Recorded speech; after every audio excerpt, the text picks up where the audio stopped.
Hello friends, हम लोग 10th class की हिस्ट्री जो NCERT बुक है उसका फर्स्ट चैप्टर से हम लोग कुछ MCQ देख रहे हैं। BPSC TRE 4 के लिए देखिए वो आने ही वाला है और उसके लिए ज़रूरी है कि आप लोग तैयारी करते रहिए, तैयारी रोकिए मत, क्योंकि वो जब एग्ज़ाम आ जाएगा उसके बाद जो लोग तैयारी करेंगे वो उनसे नहीं निकलेगा। आप पहले से जब तैयारी करते रहेंगे और होपफुली आप TRE 3 भी दिए होंगे तो उसमें आप देखे होंगे कि कैसा कैसा क्वेश्चन आ रहा है, उसके ही हिसाब से ये सब क्वेश्चन बनाया गया है। और इसका देखिए 9th क्लास का हिस्ट्री जो है वर्ल्ड हिस्ट्री, उसका ऑलरेडी क्वेश्चन बना दिया गया है BPSC TRE 3 के टाइम में ही, ठीक है। तो उसको भी जाकर आप देखिए। और अगर आप बुक पढ़ लिए हैं अब तक, मेरे ख्याल से अगर आप TRE 3 दिए होंगे तो बुक पढ़ लिए होंगे, तो आपको क्वेश्चन प्रैक्टिस करना है, ठीक है। तो क्वेश्चन प्रैक्टिस करने के लिए चैप्टर वाइज क्वेश्चन यहाँ पर प्रैक्टिस करवाया जाएगा और यह रोज़ दिन होगा। मतलब कि आज एक चैप्टर का फिर अगले चैप्टर का इस तरीके से होगा, ठीक है। तो हम लोग फर्स्ट चैप्टर का आज देखेंगे, यूरोप में राष्ट्रवाद। तो पहला क्वेश्चन है, यूरोप का मरीज किसे कहा जाता था, ठीक है। तो यूरोप का मरीज किसे कहा जाता है, तो तुर्की को कहा जाता है, ठीक है। तुर्की को यूरोप का मरीज कहा जाता है।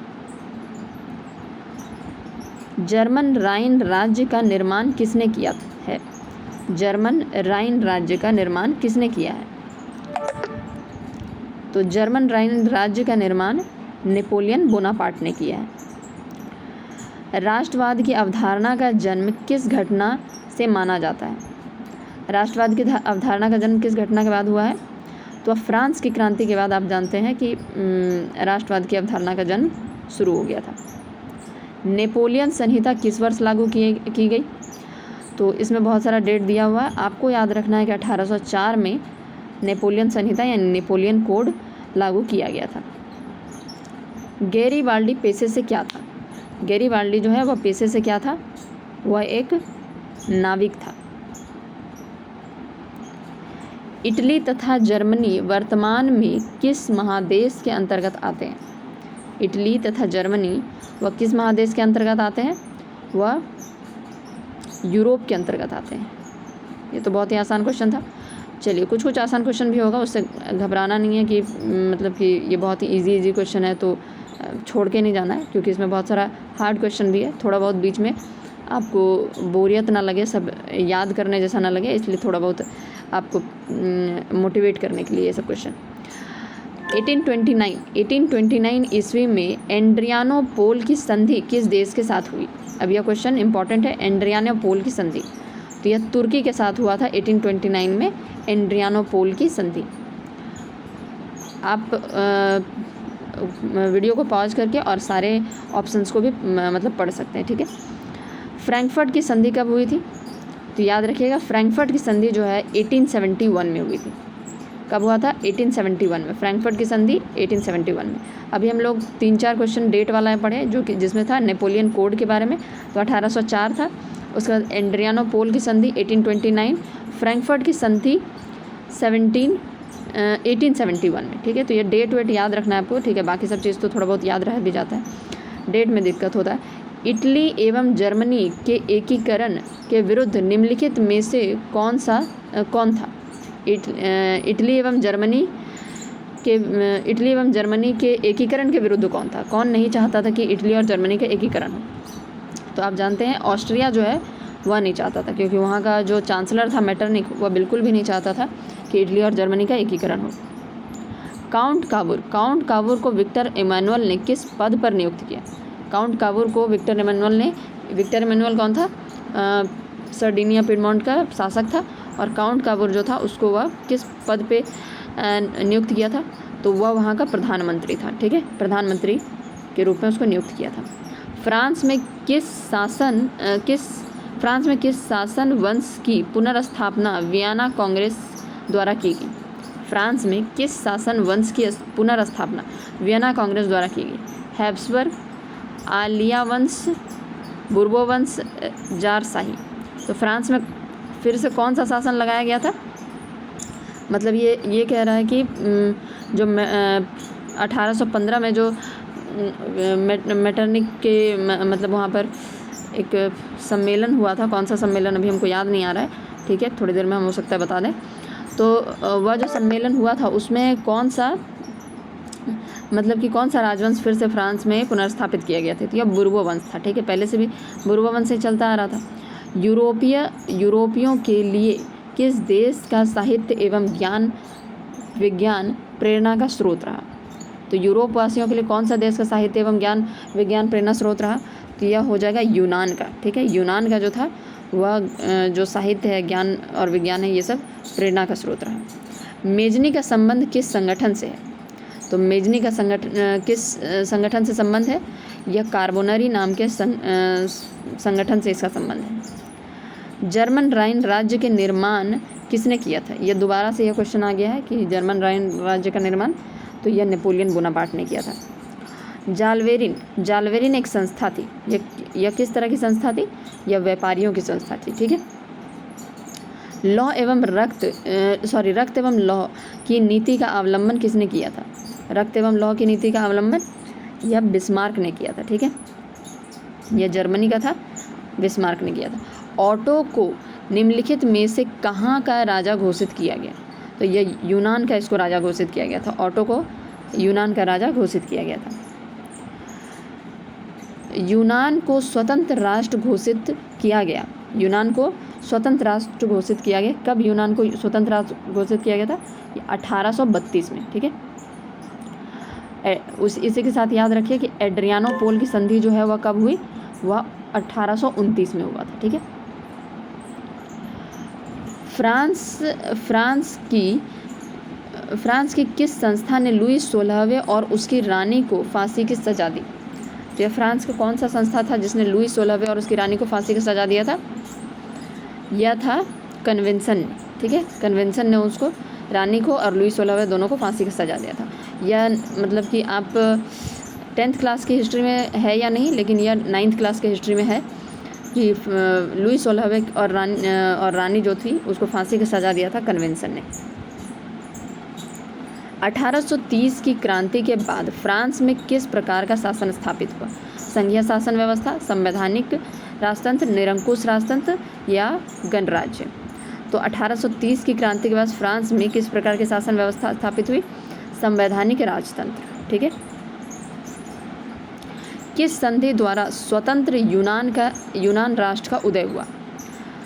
स्वतंत्र यूनान राष्ट्र का उदय किस संधि द्वारा हुआ? यह कस्तुनतुनिया की संधि के द्वारा हुआ, ठीक है। सी नंबर याद रखिएगा, कस्तुनतुनिया की संधि, ठीक है। इसी के साथ याद रखिए कि एड्रियानोपोल की संधि 1829 में, ठीक है। नवगुएल्फ आंदोलन का प्रणेता कौन था? नवगुएल्फ आंदोलन का प्रणेता कौन था? तो यह कौन था? जियोबर्टी, ठीक है।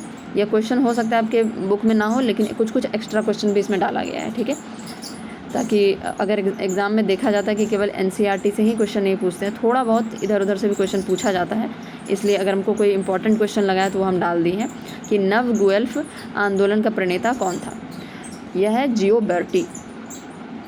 निम्नलिखित में से किस युद्ध के परिणाम स्वरूप जर्मनी का एकीकरण हुआ?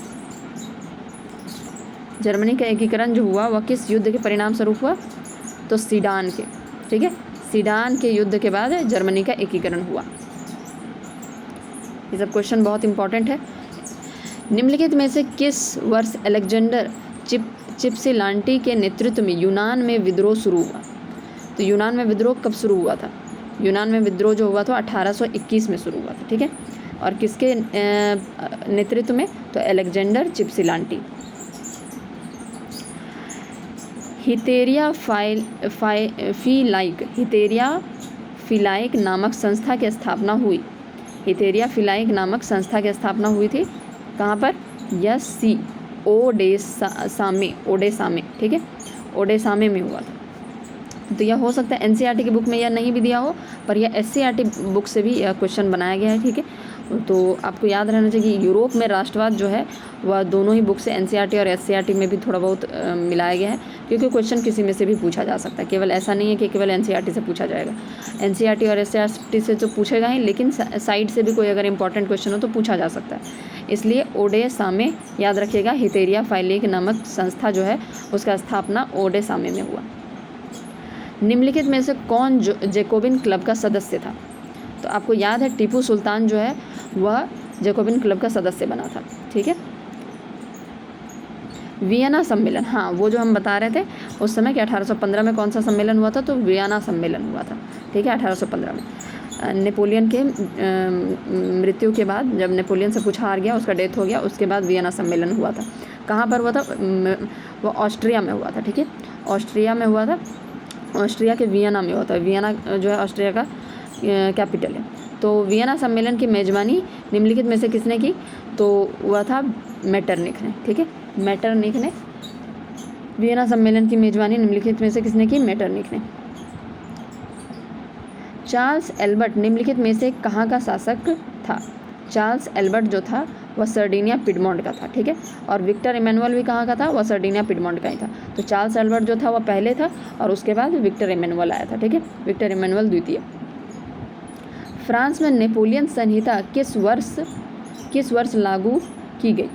तो नेपोलियन संहिता याद है, नेपोलियन कोड। ठीक है, वही 1804 में। ये दोबारा क्वेश्चन आ गया है।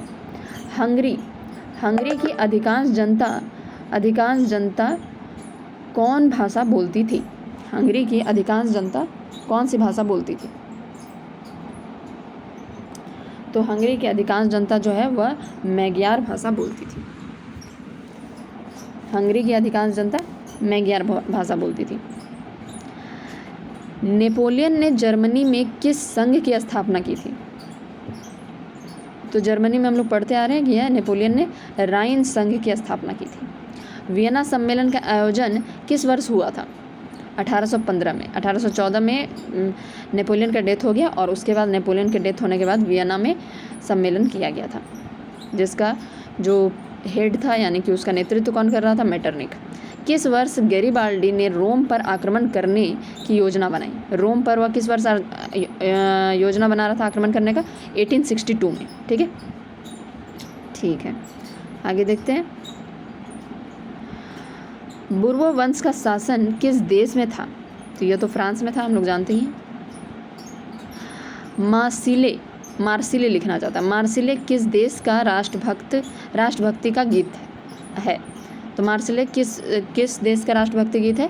वह फ्रांस का राष्ट्रभक्ति गीत है, मार्सिले। सन 1870 में फ्रांस और प्रसा के बीच युद्ध कहाँ हुआ था? सन 1870 में फ्रांस और प्रसा के बीच सीडान नाम की जगह पर युद्ध हुआ था। और इसी के बाद फ्रांस और प्रसा के बीच युद्ध हुआ था। ठीक है, 1870 में सीडान। ठीक है, राष्ट्रवाद की अवधारणा का जन्म किस घटना से माना जाता है? तो यह फ्रांस की क्रांति के बाद माना जाता है। यह भी दोबारा क्वेश्चन आ गया। मेटरनिख कौन था? वह ऑस्ट्रिया का चांसलर था। ठीक है, बार बार बता रहे हैं कि ऑस्ट्रिया का चांसलर वियना कॉन्फ्रेंस में हुआ था। इटली की स्थापना किसने की? इटली की स्थापना जो है वह मेजनी ने की। ठीक है, इटली की स्थापना मेजनी ने की। यंग यूरोप की स्थापना कब हुई? यंग यूरोप की स्थापना 1928 में हुई। यह सब क्वेश्चन जो है बुक में नहीं दिया हुआ है, कुछ क्वेश्चन एक्स्ट्रा भी डाला गया है। ठीक है, यंग यूरोप की स्थापना 1928 में है। सेडोवा का युद्ध में किसकी पराजय हुई? सेडोवा का युद्ध में ऑस्ट्रिया की पराजय हुई। ठीक है, लाल कुर्ती का गठन किसने किया था? लाल कुर्ती का गठन जो है वह गैरिबाल्डी ने किया था। गैरिबाल्डी ने लाल कुर्ती का गठन किया था। यूरोपीय सभ्यता का पालना किसे कहा जाता था? तो इसको यूनान को कहा जाता था, यूरोपीय सभ्यता का पालना। वर्साई की संधि कब हुई? यह देखिए, यह वर्ल्ड वार से आ गया है क्वेश्चन, लेकिन ठीक है आपके काम का ही है। तो वर्साई की संधि जो है वह 1919 में हुई। मेटरनिख क्या है? तो मेटरनिख जो है वह एक प्रतिक्रियावादी है। ठीक है, मेटरनिख क्या है? वह एक प्रतिक्रियावादी है। मेटरनिख का पतन कब हुआ? मेटरनिख का पतन कब हुआ? वह 1948 में हुआ मेटरनिख का पतन। ठीक है, यानी मेटरनिख को अपना राजपाट छोड़ना पड़ा, भागना पड़ा 1948 में। बिस्मार्क क्या है? बिस्मार्क क्या है? यह एक कूटनीतिज्ञ है। ठीक है, जर्मनी में रहता था, यह एक कूटनीतिज्ञ था और इसने बहुत कोशिश की थी जर्मनी के एकीकरण के लिए। ठीक है, इटली के एकीकरण का तलवार कौन था? तो इटली के एकीकरण का तलवार कौन था? गैरिबाल्डी। ठीक है, गैरिबाल्डी जो था इटली के एकीकरण का तलवार था। इटली एवं जर्मनी के एकीकरण के विरुद्ध कौन देश था? इटली एवं जर्मनी के एकीकरण के विरुद्ध कौन देश था? तो ये ऑस्ट्रिया था। यह क्वेश्चन पहले भी देख चुके हैं, तो एक आध दो क्वेश्चन रिपीट हो गया, इससे आपका टेस्ट ही हो जाएगा कि आपको याद है कि नहीं। हनोई समझौता कब हुआ? हनोई समझौता कब हुआ? तो यह 1946 में हुआ। एक दो क्वेश्चन बाहर से भी है, इसमें घबराने की बात नहीं है कि इसी क्वेश्चन मतलब कि ये कहाँ से क्वेश्चन दे दिया गया है। ये वर्ल्ड हिस्ट्री का ही क्वेश्चन है, लेकिन कुछ क्वेश्चन इसमें एक्स्ट्रा भी डाला गया है। ठीक है, तो ये आपने देख लिया, यह 1946 में हनोई समझौता हुआ। आता है मेटरनिक व्यवस्था का उद्देश्य क्या था? मेटरनिक व्यवस्था का उद्देश्य था पुरातन व्यवस्था की पुनर्स्थापना। वह पहले जो नेपोलियन ने सब गड़बड़ कर दिया था, नया व्यवस्था ले आया था, उसको फिर से चेंज करके पुराना व्यवस्था लेके आना। किसने कहा था कि जब फ्रांस जब छींकता है तो बाकी यूरोप को सर्दी जुकाम हो जाता है? मेटरनिक ने कहा था। नेपोलियन कोड में कुल कितने कोड थे? तो यह बहुत डीप में क्वेश्चन हो गया, ये बुक का क्वेश्चन नहीं है, लेकिन थोड़ा सा हट के भी क्वेश्चन पूछा गया है इसमें। तो इसमें आंसर हो जाएगा 5 कोड थे। ठीक है, रोमानीवाद क्या है? तो रोमानीवाद क्या है? एक सांस्कृतिक आंदोलन है। ठीक है, उसमें क्या किया जाता था? किस्से कहानियों को इकट्ठा किया जाता था, वहाँ की जो संस्कृति है उसको इकट्ठा किया जाता था, तो वह रोमानीवाद है, एक सांस्कृतिक आंदोलन। मारियाना किस देश की राष्ट्रवाद का प्रतीक है? तो मारियाना जो है वह किस देश के राष्ट्रवाद का प्रतीक है? वह फ्रांस के राष्ट्रवाद का प्रतीक है। एक्ट ऑफ यूनियन किस वर्ष पारित हुआ? एक्ट ऑफ यूनियन किस वर्ष पारित हुआ? तो यह 1707 में हुआ, एक्ट ऑफ यूनियन पारित हुआ। ठीक है, किसने अपनी कूटनीति के बल पर इटली की समस्या को संपूर्ण यूरोप की समस्या बना दिया था? यह कौन था? तो यह कावूर था। ठीक है, काउंट कावूर विक्टर इमैनुअल का प्रधानमंत्री था। कावूर कौन था? यह इटली का प्रधानमंत्री था। इटली का प्रधानमंत्री या विक्टर इमैनुअल का प्रधानमंत्री, उसी ने नियुक्त किया था इसको। फ्रेंड्स ऑफ इटली नामक संस्था का गठन किसने किया था? तो यह मेजनी ने किया था। फ्रेंड्स ऑफ इटली नामक संस्था का गठन किया था मेजनी ने। विलियम प्रथम कहाँ का शासक था? विलियम प्रथम जो था वह कहाँ का शासक था? वह प्रसा का शासक था। ठीक है, विलियम प्रथम। जॉलवेराइन की स्थापना किस राज्य ने की? तो जॉलवेराइन की स्थापना जो है वह प्रसा ने की थी। ठीक है, प्रसा ने जॉलवेराइन नाम की प्रसा कहाँ पर है? जर्मनी में ही है, जर्मनी का एक राज्य है। ठीक है, प्रसा।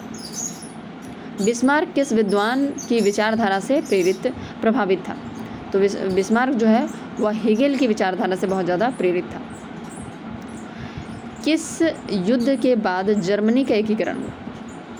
जर्मनी का एकीकरण किस युद्ध के बाद हुआ? तो यह सीडान का युद्ध था। ठीक है, यह पहले भी हम लोग देख चुके हैं कि जर्मनी का एकीकरण जो हुआ सीडान के युद्ध के बाद हुआ। जर्मेनिया क्या थी? जर्मेनिया जो थी वह ब्रिटिश राष्ट्र का प्रतीक थी। ठीक है, जैसे मारियाना थी फ्रांस का, उसी तरह जर्मेनिया क्या है? जर्मनी राष्ट्र का प्रतीक। जर्मनी का एकीकरण कब पूरा हुआ? जर्मनी का एकीकरण जो है 1871 में पूरा हुआ। ठीक है, हेगेल कौन था? हेगेल एक दार्शनिक था। ठीक है, सन 1870 में फ्रांस और प्रसा के बीच युद्ध कहाँ हुआ? तो यह दोबारा से क्वेश्चन पूछा गया, सेडान था। ठीक है, और सेडान के युद्ध के बाद ही जो जर्मनी है मतलब प्रसा या बोले या जर्मनी जो है वह एक जर्मनी का एकीकरण संभव हुआ 1871 में, मतलब इसके 1 साल बाद ही। ठीक है, सेल्सविग और हॉलस्टीन स्लेस्विग और हॉलस्टीन का संबंध किस देश के एकीकरण से है? तो यह जो एकीकरण किस देश से है? यह जर्मनी के एकीकरण से है कि स्लेस्विग और हॉलस्टीन का संबंध जो है जर्मनी के एकीकरण से है। सेडान युद्ध कब हुआ? तो यह क्वेश्चन बहुत बार आ चुका है। यह 1870 में हुआ था। किसके बीच हुआ है? फ्रांस और प्रसा के बीच हुआ है। ठीक है, और इसके जस्ट बाद यानी 1871 में क्या हुआ कि जर्मनी का एकीकरण हो गया। हंगरी की भाषा क्या थी? हंगरी की भाषा क्या थी? यह मैगियार थी, हंगरी की भाषा। ठीक है, यूरोपीय राष्ट्रवाद से प्रभावित होकर किस भारतीय शासक ने जैकोबिन क्लब की स्थापना की? भारतीय शासक कौन था? वह था टीपू सुल्तान। ठीक है, टीपू सुल्तान ने जैकोबिन क्लब की स्थापना की थी। 19वीं शताब्दी में यूरोप में राष्ट्रवाद का विकास का क्या परिणाम हुआ? 19वीं शताब्दी में यूरोप में राष्ट्रवाद के विकास का क्या परिणाम हुआ? तो पॉज करके चारों ऑप्शन को पढ़िए और उसका जवाब दीजिए। यह राष्ट्र राज्यों की स्थापना हुई, ठीक है, तो राष्ट्र राज्यों की स्थापना हुई। नेपल्स की क्रांति कब हुई? ठीक है, नेपल्स की क्रांति कब हुई?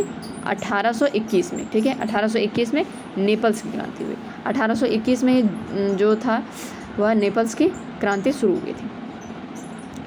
पोलैंड के विद्रोह को किसने कुचल दिया? पोलैंड के विद्रोह को किसने कुचल दिया? तो उसे रूस ने कुचल दिया। बगल में ही रूस था तो रूस ने उसको उस विद्रोह को कुचल दिया, ठीक है।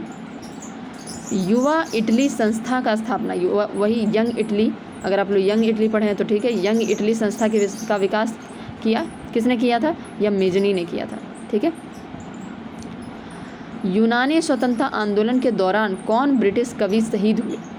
यूनानी स्वतंत्रता आंदोलन के दौरान कौन ब्रिटिश कवि शहीद हुए? तो कौन सा था ब्रिटिश कवि? लॉर्ड ब्रायन, ठीक है। ये शहीद कब हुए थे? 1824 में, ठीक है। तो यूनानी स्वतंत्रता आंदोलन के दौरान ब्रिटिश कवि जो था लॉर्ड ब्रायन वह शहीद हुआ था। इसका नाम जरूर याद रखिएगा, बहुत इंपॉर्टेंट है। मारियाना किस देश के राष्ट्रवाद का प्रतीक था?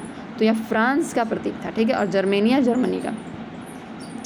जर्मनी के एकीकरण के लिए बिस्मार्क ने कितने युद्ध किए? जर्मनी के एकीकरण के बिस्मार्क ने 3 युद्ध किए थे, ठीक है, 3 युद्ध किए थे।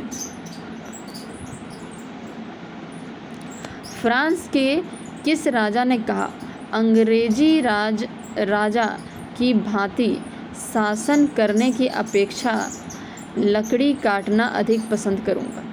ठीक है, ये किसने कहा था? कि फ्रांस के किस राजा ने कहा था कि अंग्रेजी राजा की भांति शासन करने की अपेक्षा लकड़ी काटना अधिक पसंद करूंगा? तो यह था चार्ल्स दसम ने कहा था, ठीक है। चार्ल्स दसम ने यह कहा था कि अंग्रेजी राजा की भांति शासन करने से अच्छा है कि हम लकड़ी काटना पसंद करेंगे। 80 नंबर क्वेश्चन देखते हैं। जर्मनी एवं इटली के एकीकरण के समय फ्रांस का शासक कौन था? सॉरी, यहाँ थोड़ा गलत टाइप हो गया है। तो फ्रांस का शासक कौन था इटली और जर्मनी के एकीकरण के टाइम? तो फ्रांस का शासक था नेपोलियन तृतीय, ठीक है। किस देश का हंगरी पर पूरा आधिपत्य था? किस देश का हंगरी पर पूरा आधिपत्य था? हंगरी पर पूरा आधिपत्य था ऑस्ट्रिया का। कार्बोनरी क्या है? कार्बोनरी है एक इटली में क्रांतिकारियों का एक संगठन। 1789 में की क्रांति के समय फ्रांस का सम्राट कौन था? तो यह तो लुई 16वां था। फ्रांस की महिलाओं को मताधिकार प्राप्त हुआ। फ्रांस की महिलाओं को मताधिकार कब प्राप्त हुआ? 1945 में, ठीक है, बहुत लेट से 1945 में। 19वीं सदी को कौन सा युग कहा जाता है? 19वीं सदी को समाजवाद का युग कहा जाता है, ठीक है। फ्रांस की क्रांति का प्रमुख कारण था निरंकुश शासन। फ्रांस की क्रांति का प्रमुख कारण था निरंकुश शासन। किस देश को यूरोप का मरीज कहा जाता था? तो यह तो हम लोग पहले भी पढ़ चुके हैं, तुर्की को कहा जाता था। वियना सम्मेलन कब हुआ? तो यह 1815 में हुआ, ठीक है। यंग यूरोप और यंग इटली की स्थापना किसने की? तो यह दोनों जो था वह मेजनी ने की थी। यूनान के स्वतंत्रता संग्राम में किसकी पराजय हुई? यूनान के स्वतंत्रता संग्राम में तुर्की की पराजय हुई, ठीक है। मेटरनिक कहाँ का चांसलर था? तो बहुत देर से हम लोग पढ़ते आ रहे हैं कि यह ऑस्ट्रिया का चांसलर था, ठीक है। और वियना जो कॉन्फ्रेंस हुआ था उसमें वह हेड था, उसका नेतृत्व कर रहा था। यूरोप में राष्ट्रवाद की पहली स्पष्ट अभिव्यक्ति किस क्रांति के साथ हुई? यूरोप में राष्ट्रवाद की पहली स्पष्ट अभिव्यक्ति किस क्रांति के साथ हुई? तो फ्रांस की क्रांति के साथ हुई। किस देश का हंगरी पर पूर्ण आधिपत्य था? किस देश पर हंगरी का पूर्ण आधिपत्य? तो यह क्वेश्चन भी पहले आ चुका है, ऑस्ट्रिया का था, ठीक है। जो क्वेश्चन पहले आ चुका है उसको कोशिश कीजिए कि वह याद होना ही चाहिए, ठीक है। वह इसीलिए डाला गया ताकि आपको चेक किया जा सके कि आपको पिछला कितना याद है। यूनानी स्वतंत्रता आंदोलन के दौरान कौन ब्रिटिश कवि शहीद हुए? तो यह लॉर्ड ब्रायन, ठीक है। हीगेल कहाँ का दार्शनिक था? हीगेल जर्मन दार्शनिक था। कार्बोनरी उग्र राष्ट्रवाद संगठन नामक गुप्त संस्था की स्थापना किस देश में की गई थी? कार्बोनरी नाम की जो संस्था थी और किस देश में उसकी स्थापना की गई थी उस संस्था की, तो इटली में की गई थी।